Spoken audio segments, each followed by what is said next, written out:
This will be a fun repair project. This acoustic bass guitar was involved in a car wreck. You can see from the case that it has some damage.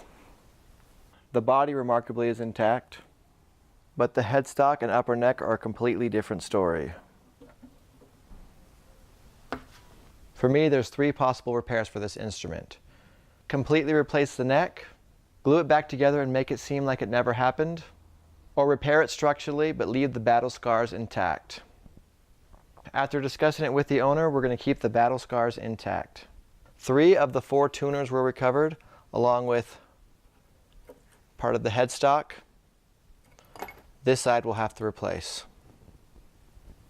There's a lot of parts to glue up, so I'm going to use these syringes to inject glue into the neck. I'll give you updates as the glue job progresses. I'm done with the first round of gluing. I'll keep this clamped for a few hours. While the headstock is gluing, I'm also gluing up this case. It's also been through a lot. I'm now gluing the piece back onto the headstock and gluing the fretboard down. It had come up a little bit. Now it's time to add a wing to this side. Since this is fairly jagged, I'm going to square it up before I glue on a new wing.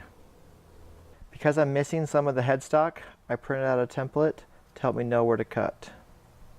I straightened out 2 parts of the headstock, this part and this part, to make it easier to glue on some wings. The wing's been added back to the headstock.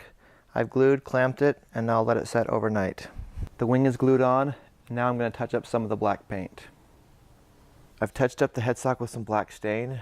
Now I'm going to use some gold colored paint to actually highlight the cracks. This is similar to the pottery repair method called Kintsugi. The cracks, seams, and flaws have been highlighted with the gold colored paint. I'll let this dry overnight and then put a clear coat on it.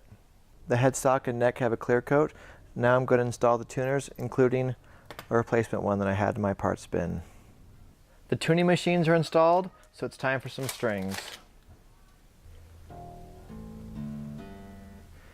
It now has strings. I did have to adjust the truss rod a little bit.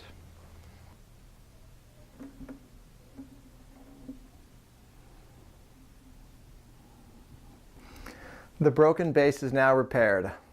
Even though it came to me as a shattered mess, it is now playable again. The cracks and scars will live on as a testament to where it's been.